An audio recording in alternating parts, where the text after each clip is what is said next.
Glória a Deus, amados. Pastor Edivan Lopes, suba aqui, meu filho, porque eu sou meio conversador.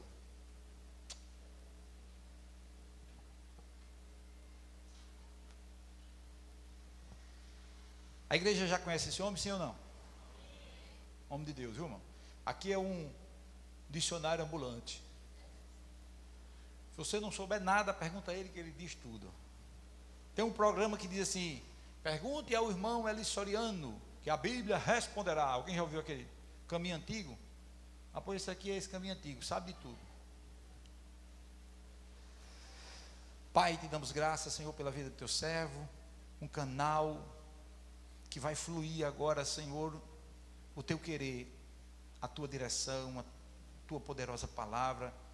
Nos alimentaremos, Senhor, prestaremos, Senhor, atenção e receberemos, Senhor, a palavra com mansidão e alegria no coração.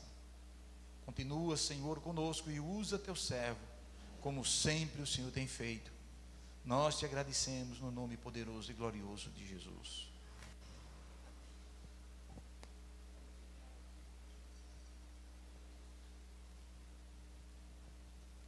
Povo de Deus, a paz do Senhor. Que bom estar aqui de volta. Já fazia um tempo que eu não vinha aqui, não é? Mas aprove ao Senhor trazer-nos hoje para cá e junto conosco o nosso querido pastor Amauri, que já pregou, não é? A palavra, eu tenho que confessar que eu conheço o pastor Amauri já há alguns anos. Muito bem, mas eu nunca vi o pastor Amauri pregar com a unção e a ousadia que eu vi hoje. Algo está acontecendo ali, não é? Foi diferente de todas as vezes que eu já vi, não é? E gostei muito. Muito bem, amados, nós estamos aqui por algumas razões, mas a razão principal, a razão primeira, a razão primária é que nós queremos ir para o céu.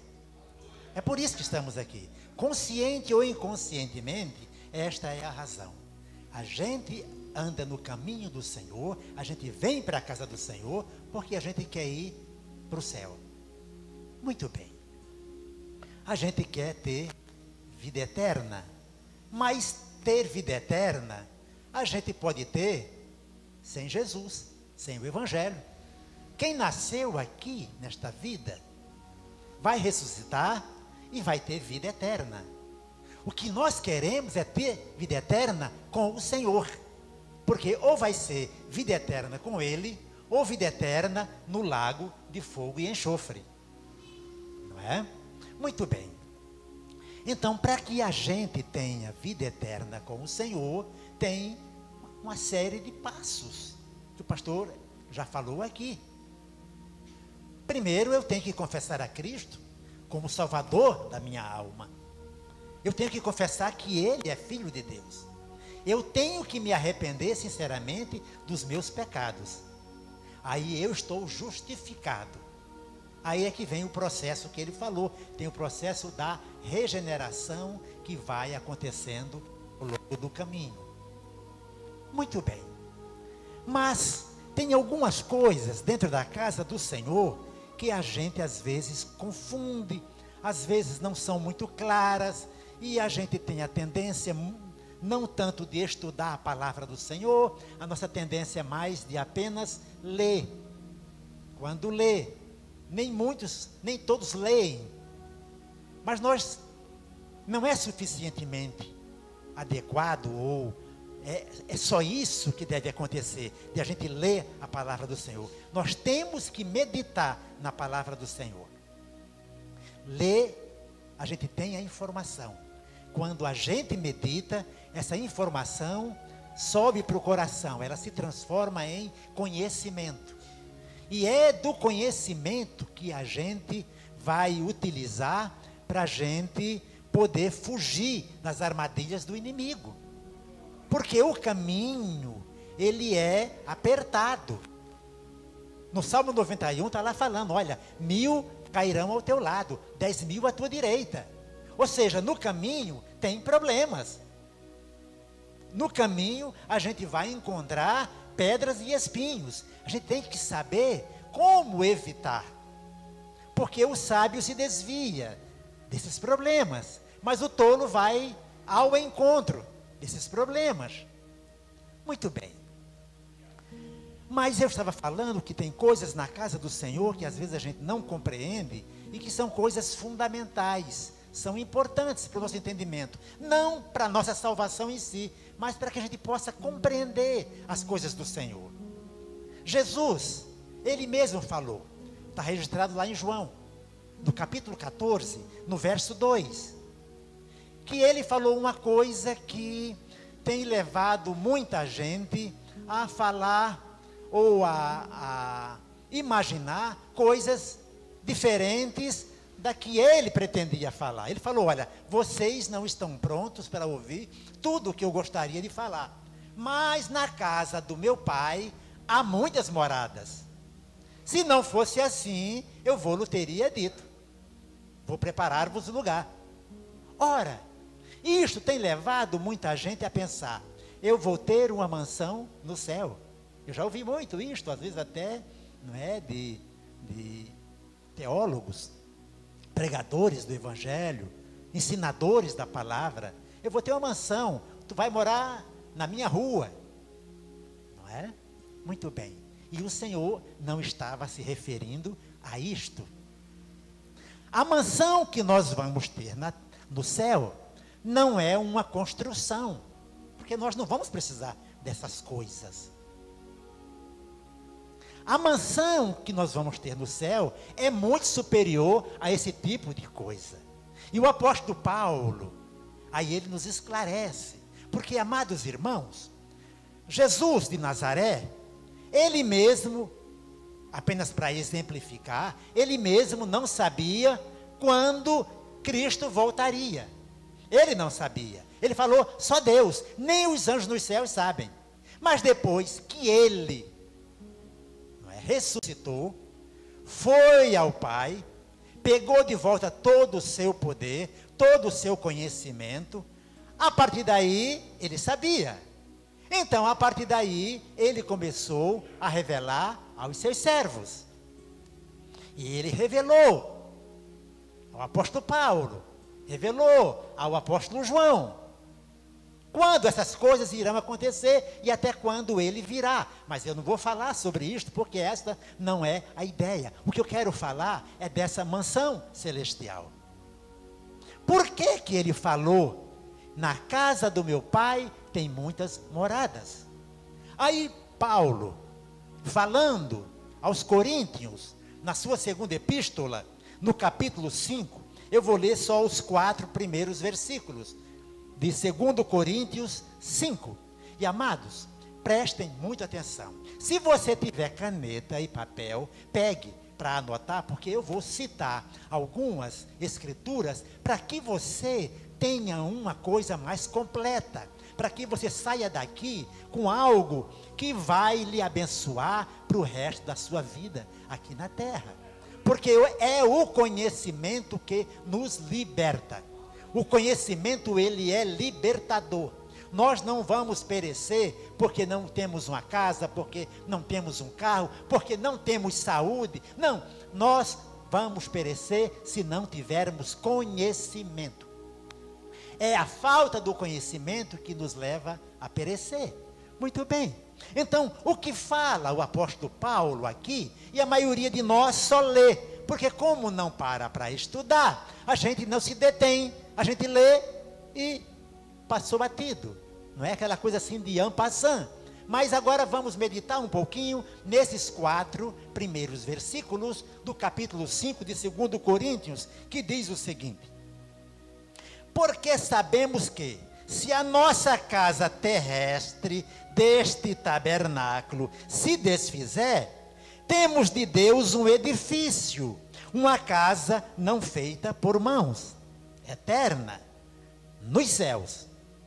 E por isso também gememos, desejando ser revestidos da nossa habitação, que é do céu, se todavia, estando vestidos, não formos achados nus.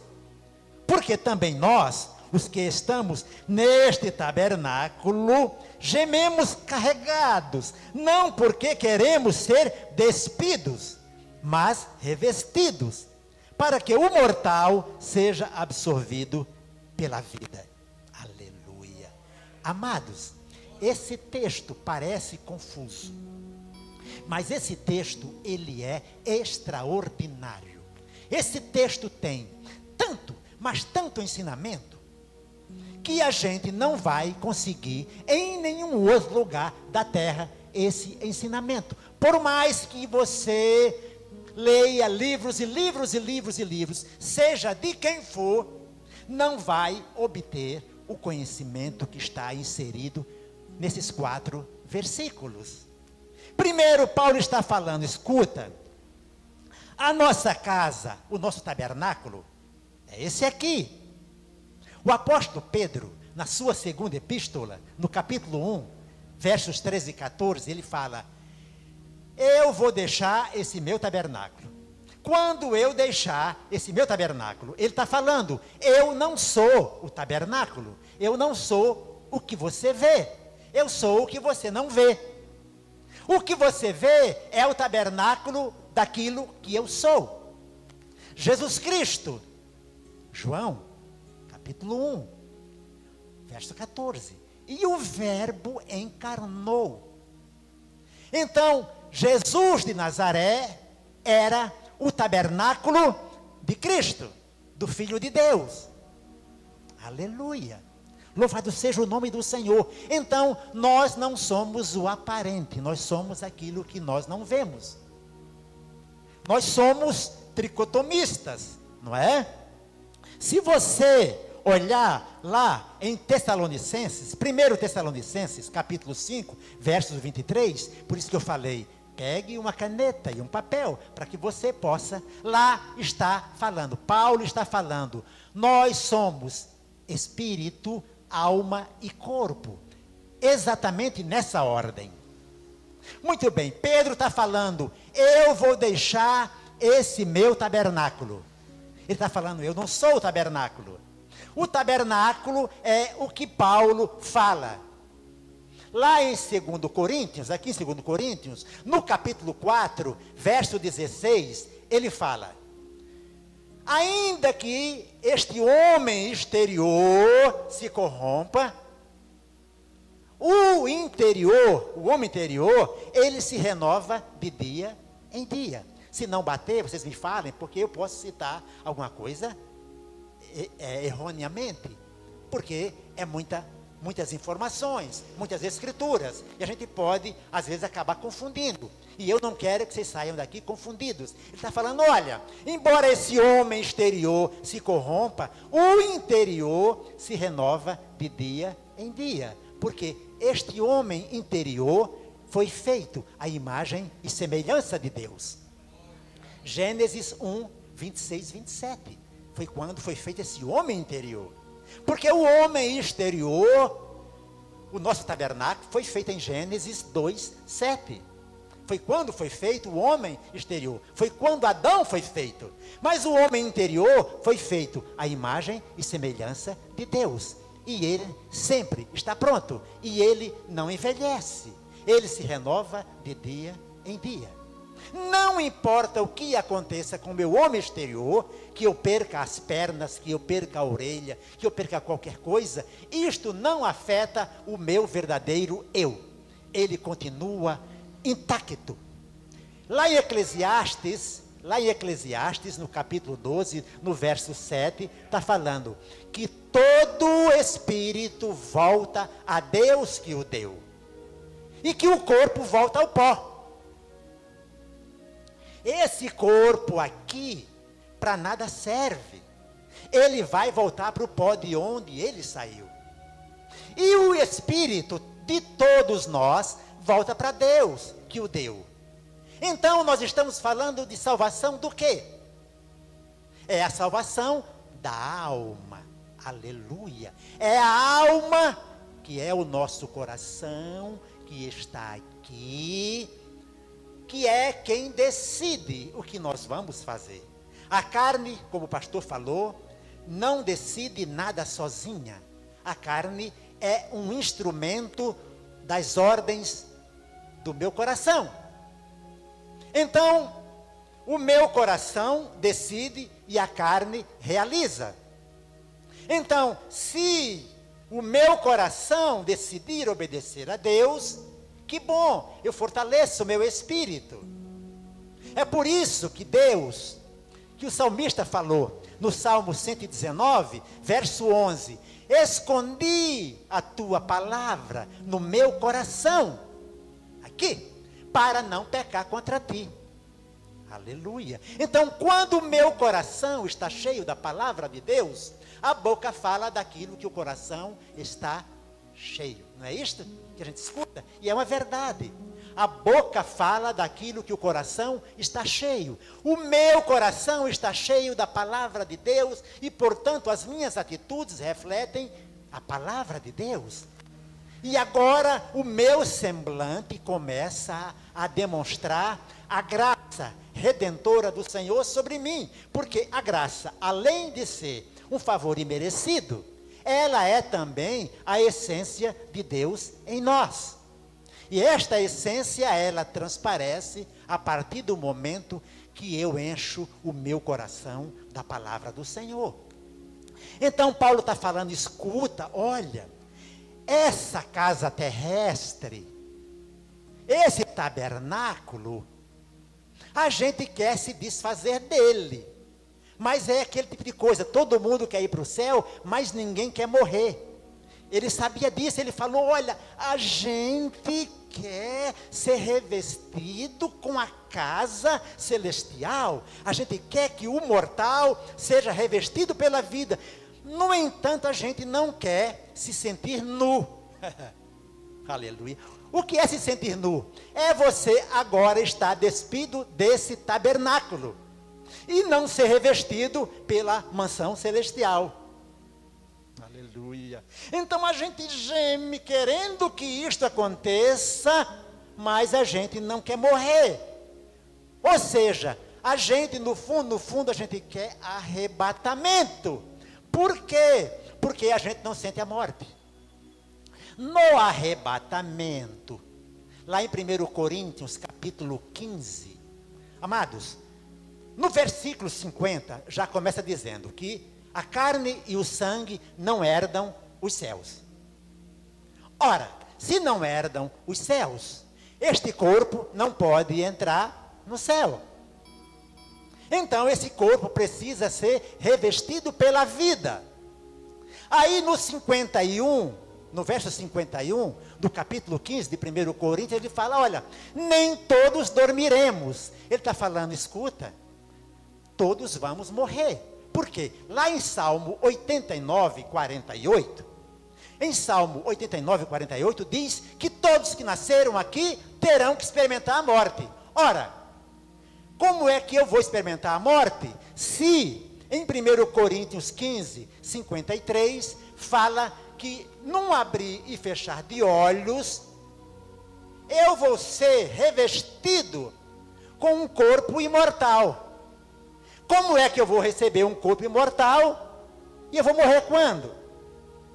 Aleluia. Mas no versículo 51, ele está dando a resposta, ele está falando, escuta, nem todos dormiremos. Ele está falando, alguns vão morrer, mas não vai tombar, porque a morte é um sono do qual a gente não acorda, só vai acordar na ressurreição.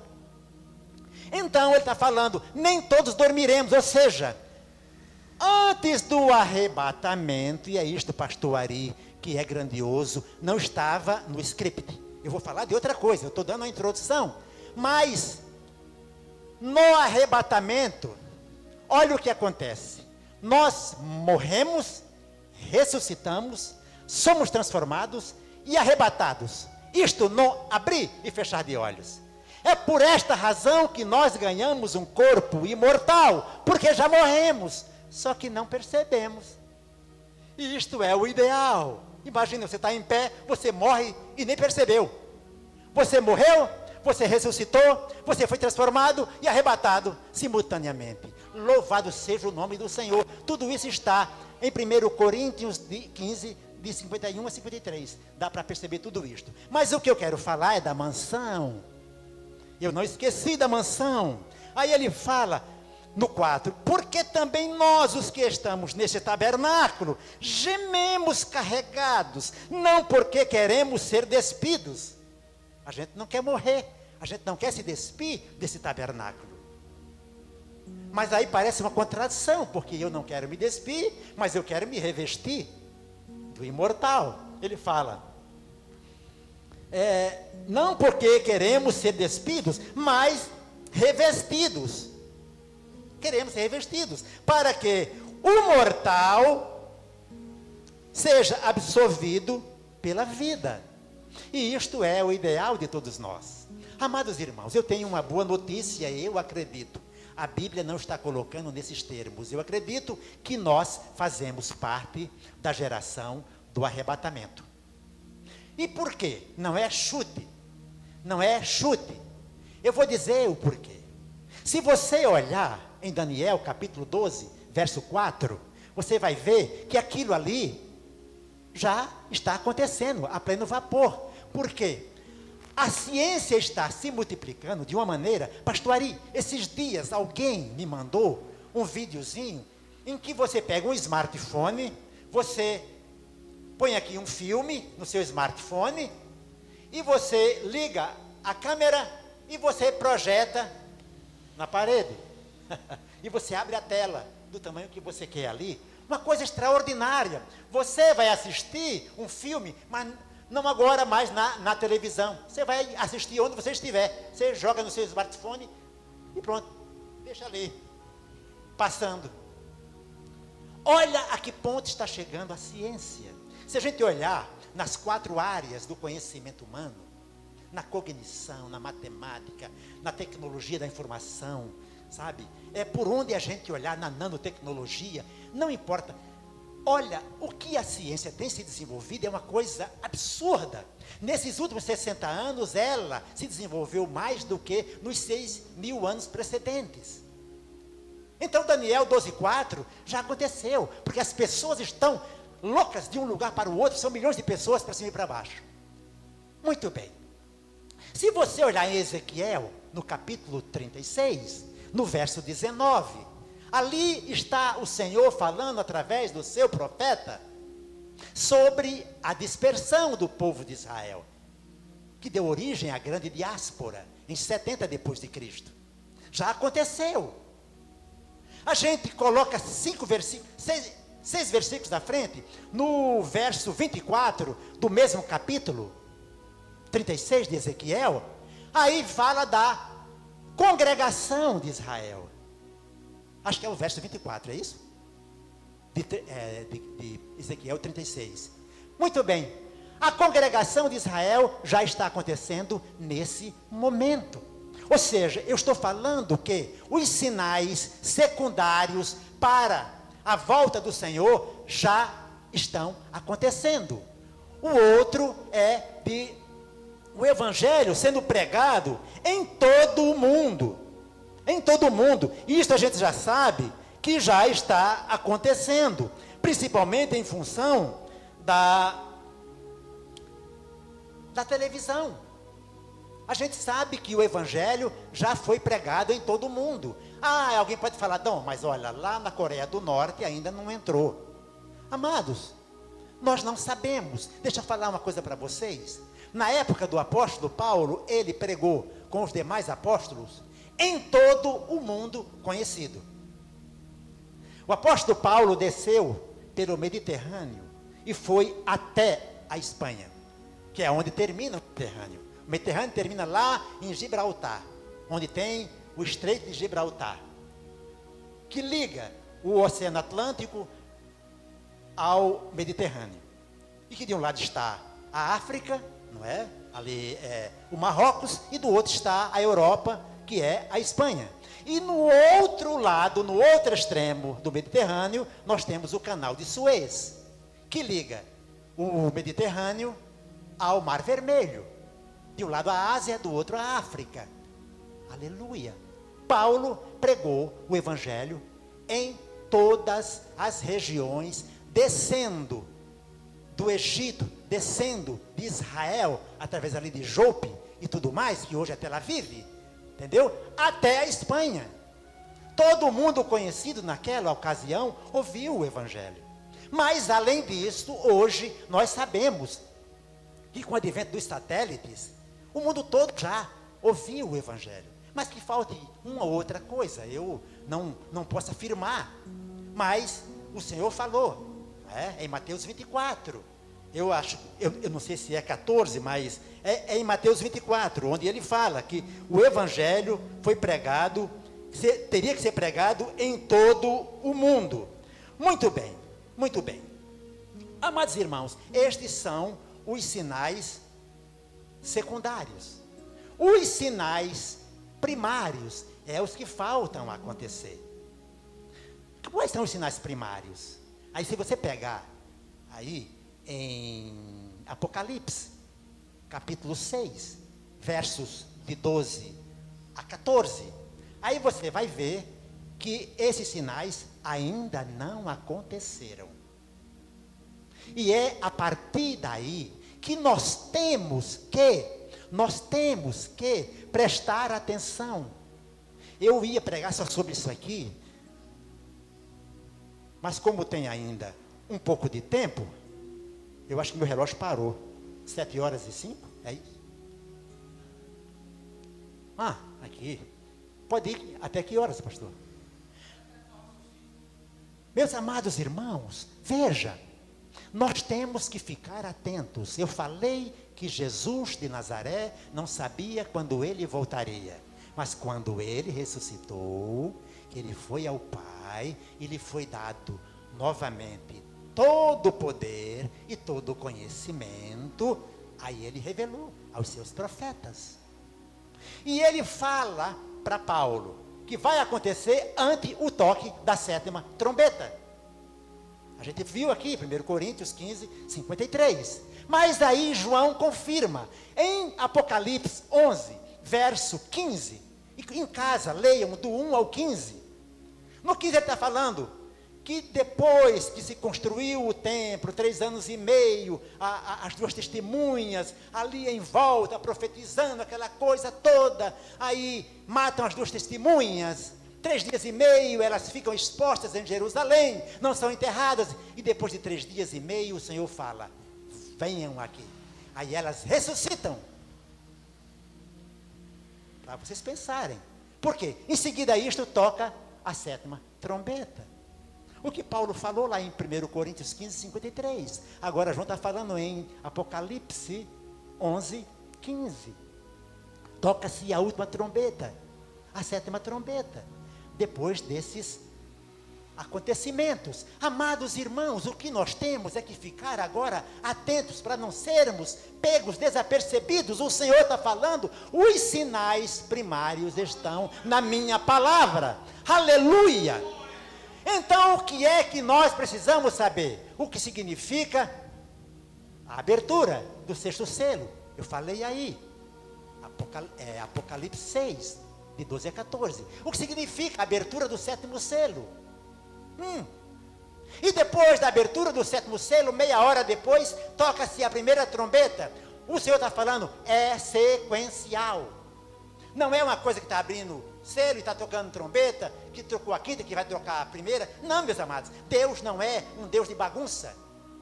A coisa é sequencial e organizada. Então, nós temos que ficar atentos para não ficarmos em expectação, para não ficarmos morrendo que nem peru de véspera. Porque o que vai acontecer daqui para frente, amados, eu olhando para o aspecto político mundial, eu não vejo atualmente uma possibilidade de uma grande guerra.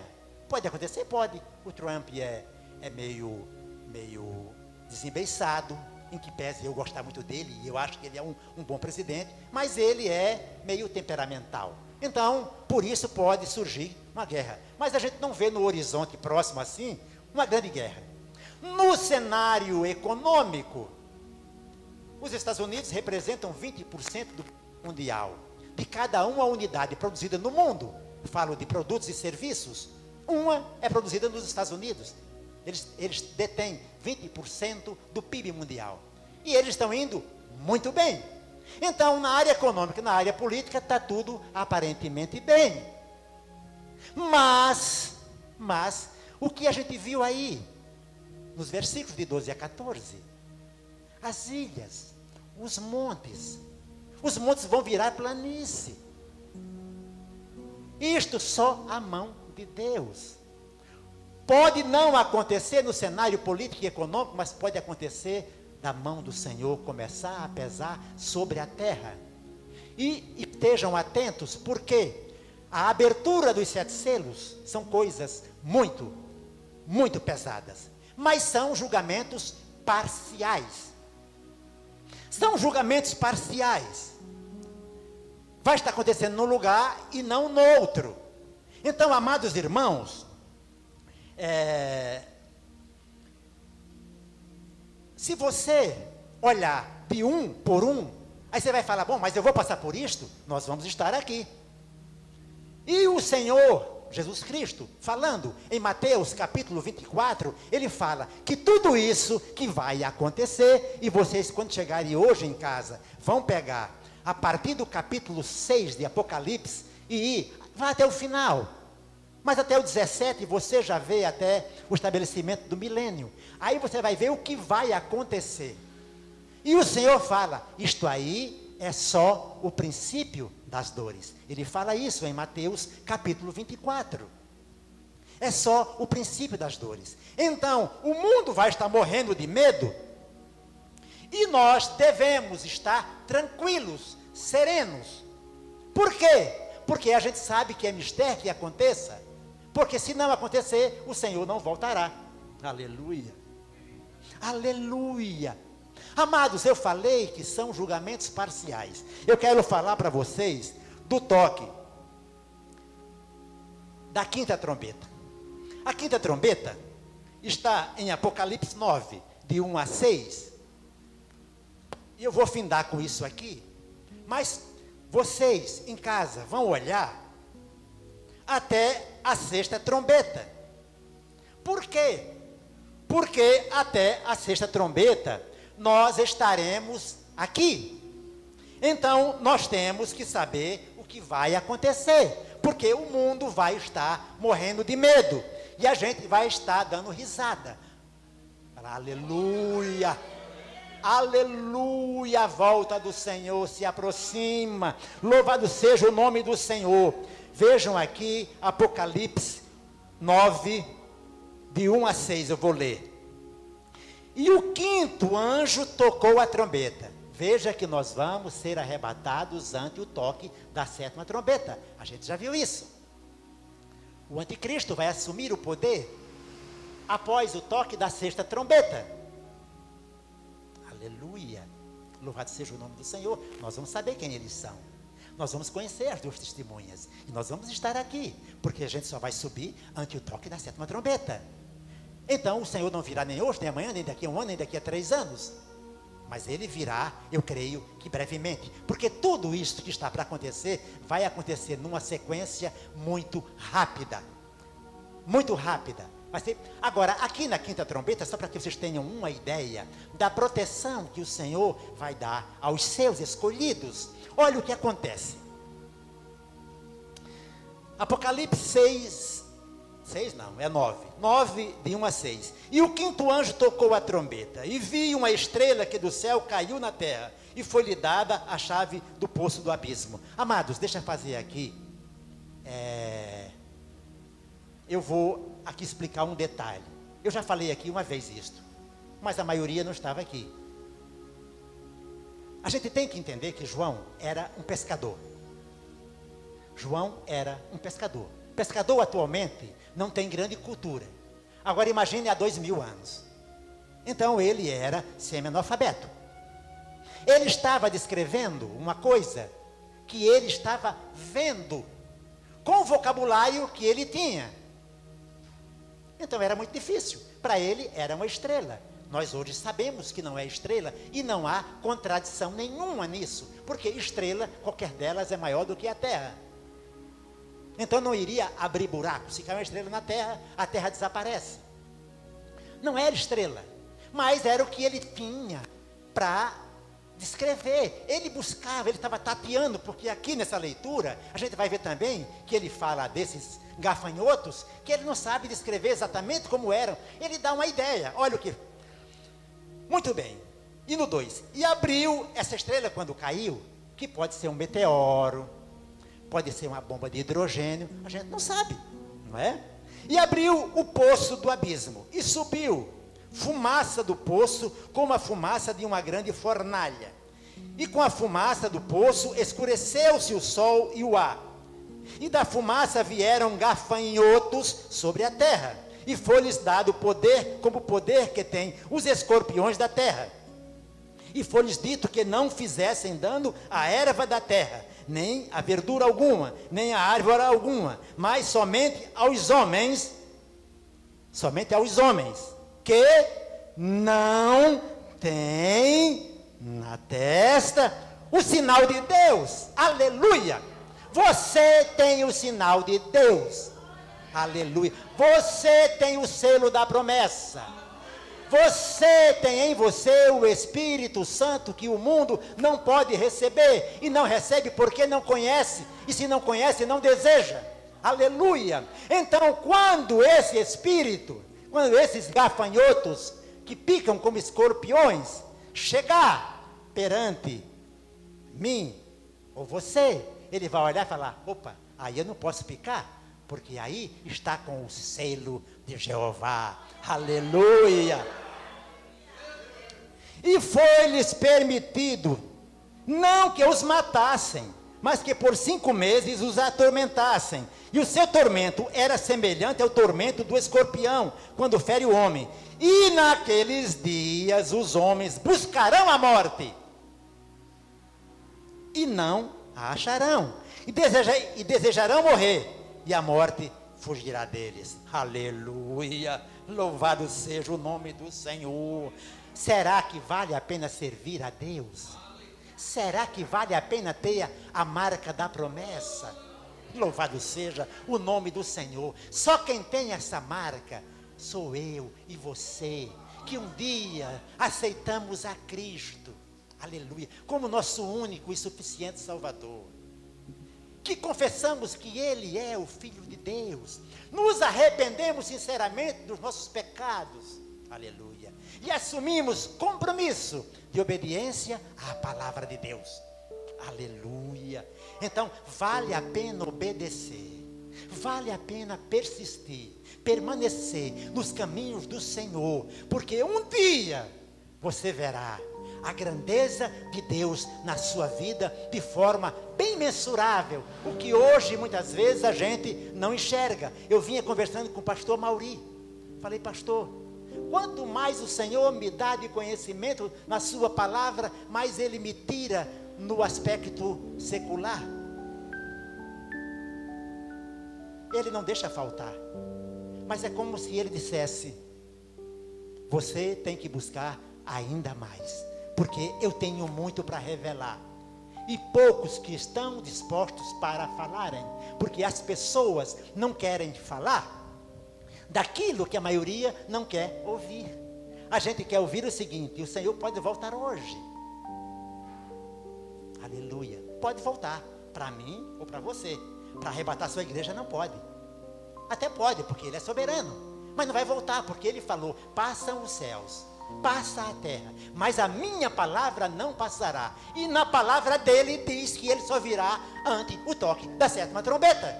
Então, amados, pelo amor de Jesus Cristo, coloquem no seu coração, a partir do 6º selo, até a 6ª trombeta, o que é que vai acontecer em cada coisa. Ah, mas pastor, eu não entendo, lá na 1ª trombeta diz que vai, os rios vão ser, ou é na 3ª, não lembro agora, que os rios vão ficar negros, como absinto. Como é que é isso? Não, se você não entende, não se preocupe, aceite. Amados, Imagina o que vai acontecer se bombardearem esses poços todos de petróleo. Aleluia. Esses petróleos irão para onde? A água corre para onde? Os rios correm para onde? Aleluia.